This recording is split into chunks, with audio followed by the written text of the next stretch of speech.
What's up guys? Nandito na naman po ang inyong kabugnoy. Nagbabalik! Ngayong araw po ay araw po ng Miyerkules. May pasok pa po ang aming mga bata. Pero sila daw po ay half day lang. Pero sabi ko naman sa kanila po ay nako ay pumasok ka na kahit half day. Kaysa naman nasa bahay, eh pagkakakukulit din naman ho pag nasa bahay. Sabi ko iba-iba pagka nasa school.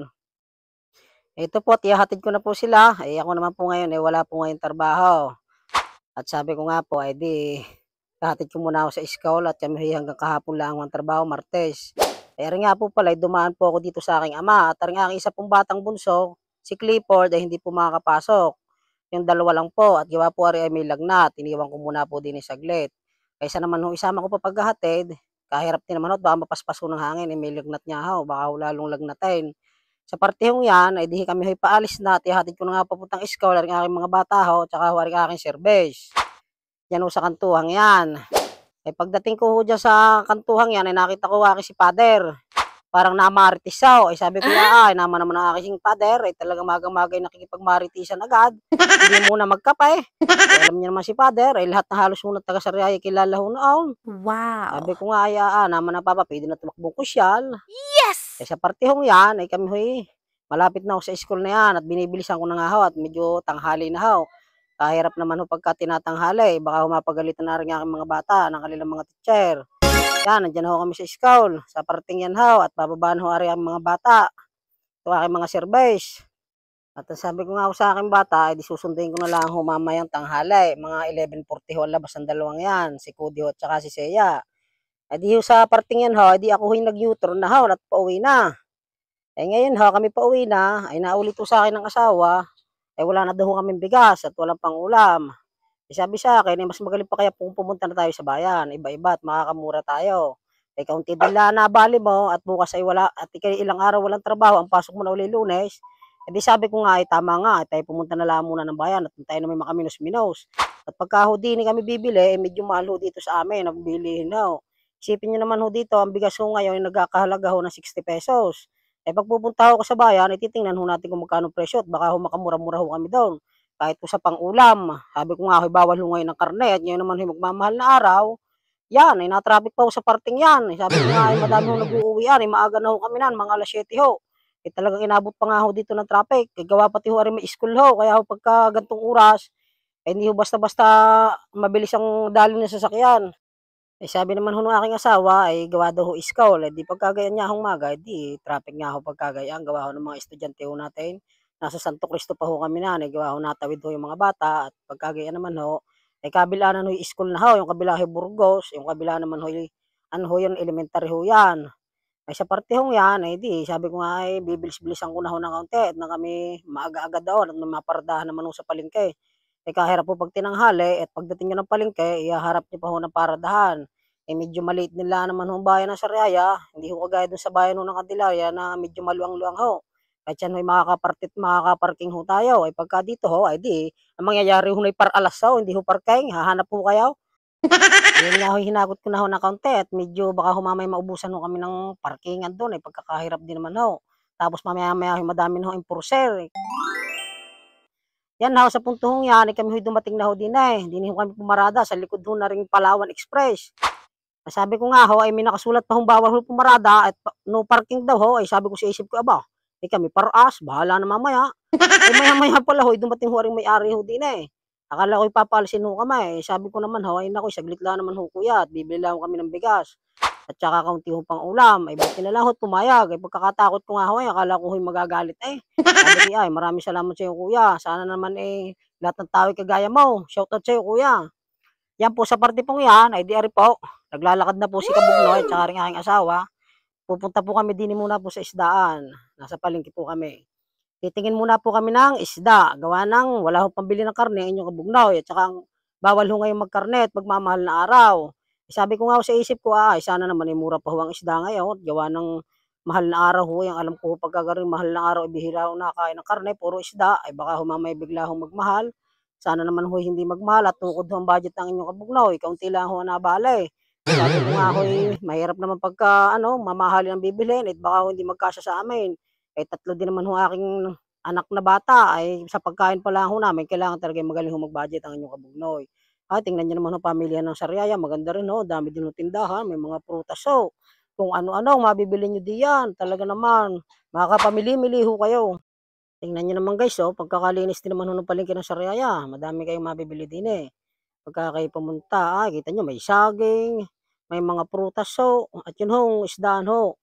Ang isdaan ho yan, medyo mataas ho ang tayo at inilipat ho dati ho nasa kabila ho yan. Pero napakaganda naman ho ngayon, kahit na mataas ho ang pisto, sinisigurado ko naman ho sa inyong malinis. At diyan ho'y mamimili ho kami ng mumurahing isda at yun lang ho kaya ng budget. Pero kahit naman ho mumurahin, dapat yung safe ho kami. Mamaya ho ang mabili namin din ay yung mga kung saan lagibas na. Naku, kahirap po at baka ho mga tipanguso namin. Pagpasok nga ho namin din talagang pagkakadami nga ho nag-aalok, magaganda rin nga ho isda at magang-maga ho, mga sariwa. Sabi ko naman diyan, hindi natin kaya ang presyo diyan, dito muna tayo misis sa kabila at baka tayo makahanap dito ng mura-mura, kaya nga, pagkakadami na din hong namimili kahit garning umaga, yan ho ang presyo. Sabi ko, dito tayo sa mura-mura, nakita ho kami ng tilapia, bumili ho kami na 1 kilo't kalahati po na tilapia at pinakaliskisan ko na nga ako kay kuya. Ang sabi nga ho ni kuya sa akin, kung ilang putol daw ho. Ang sabi ko naman ho, ay di, ang isa ay pagdadalawahin na lang ho at ang tilapia naman ho din ay 120 lang ho ang kilo. Nakachimpo ho ng mura-mura at biro maganda pa rin naman ho ang pagkatilapia. Hindi naman ho sasabihin na masama na ho ang mata. Sabi ko siya, kuya, ipalasuyo-suyo na, palagay-lagay na lang din sa pisnit. Kami naman ho, may dala din pisnit. Iwa na sayang din niya ho, 5 piso, pagbibili pa ho kami ng lalagyan, arimunhan din ho kay Kabugnoy at malaking bagay na ho yan kay Kabugnoy. Hindi naman ho kagaya si Kabugnoy ng iba dyan na ubos-ubos biyaya, ako hindi ho at kailangan na kailangan nga ho mag-budget. Tapos diyan ho, nagtitingin-tingin pa ho ng ibang mabibili. Sabi ko, kasarap po ng pusit, tsaka tulingan. Napakamahal naman ho ng presyo. Sabi ko, hindi kakayanin ni Kabugnoy. Ilang araw pong ang walang pasok, ang trabaho Lunes pa. Kaya rin naman si ate, inalok ko kami din at meron nga daw mga sariwang isda. May galunggong at saka yung parang espadang yawn, hindi ko naman ako nangangain nun. Sabi sa akin ng asawa, mas magaling pang bilhin natin aray.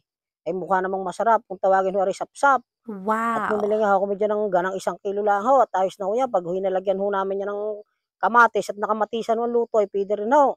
Kung kaya naman ho inyong tawag dito, lalagyan nyo ho ng kaunting patis, lalabugin, yun ho masarap diyan Tapos init lang ho ng init. Ang sarap ho na, lalo sa bahaw. Nako, talagang makakadami ho kayo na magkain pagka ganyan ang luto ninyo, labog na labog. Kain ho pati tinik, pagkakasarap nga ho at ako'y nakatikim ho dati gayon. Halos tinik ho talagang lumod ho sa partihong yan nalimutan ko na hong bidyuhan, nagbili pa ho ako ng binili ko ho jay bangos at akala ko naman ho aking camera naka-open na, hindi pa pala ho, pasensya na ho. Nagbili din ho ako 1 kilong bangos ho. At sabi nga ni misis, ito muna ibibili muna din ng bigas. Sa partihong yan, pumasok na ho kami dito sa loob ng palengke. At may bilihan ho talaga kami diyan ng bigas. At sabi ko nga ho, mura-mura nga ang bigas dito. Dahil sa amin ho, ang bigas ay nagkakahalaga ho ng 62, 61. Dito mamimili-mili kayo, may 58, may 57. Kita nyo pa ho, depende ho sa klase. Makikita nyo ho talaga kung maganda o hindi. May 53 ho. Sabi naman ho ni misis, dito na tayo bumili sa 54. At maganda-ganda nga ho, aray. Sabi ko nga, titistingin ho. At rin may suki ho kami din sabi ko nga kay misis, ang bilhin lang natin diyan, tama na ho diyang 10 kilo at walang-wala din naman At pagka kinulang na lang, di, saka na lang ho babalik. Pagkakabait din naman na rin si kuya, dito ho kami bumili, tinatanong ho kung may lalagyan kami.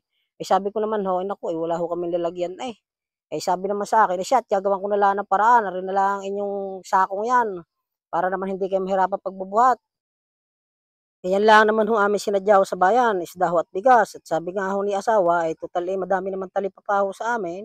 Di doon na lang ho kami mamimili ho ng gulay at mga sariwa din naman ho. At mura-mura din naman ho doon sa amin at sa kahanggan ho namin.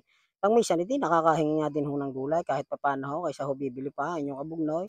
Sabi ko nga kay asawa, siya asawa, nalimutan na natin bumili ng pasalubong kay Utoy.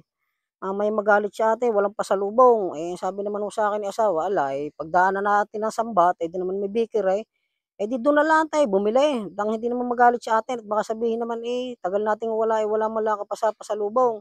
Kami yung naglalakad doon yan, papunta na ho doon sa aming tricycle, doon sa aming pinaradahan. Baka maya-maya kami paalisin na ho doon, iba-iba ho yung kami naandun na. Mahigit nakiusap lang naman ho kami kay kuya kanina kung pwede ho makaparada. Isipin niyo ho, kahit may nakalagay na no parking, di pinagbigyan pa din ho kami. Tapos sabi nga ho namin, kami lang bibili nga ho na ring isda ho at saka bigas at may ulam din ho. Eh di yan hibubuhay na ho ni Kabugnoy, ang kanyang motor at kami maalis na ho kami. Saka na lang ho kami pupunta uli ho pagka kami medyo madami-dami hong pira at para naman ho makabili din ho ng iba. Kahirap naman ho yung husto lang ho sa tingin, eh nakakaengganyo din naman ho. Yan ho, si asawa pagdating ho namin din sa 7-Eleven, What? eh di nagbili na nga ho ng tinapay, namimili-mili na ho yan diya kung ano ka hong mabibili. Sabi ko, "Ala, ay huwag ka na masyadong kapili, diyan na lang sa cheese bread. Yan ay paborito ng ating bata at paborito din natin yan. Eh, talaga namang napakalasa din niya ho. Ay, o kadami ho diyang ano, tinapay. Talagang mamimili-mili kayo niyan. Oh, paano ba yan guys? Hanggang dito na lang po aking video. Sana po inyong nagustuhan. At yung inyo pong nagustuhan, paki-follow, like and share naman po ang inyong Kabugnoy. Tsaka po pa-subscribe na din po ng aking YouTube channel. Maraming salamat po. Paalam!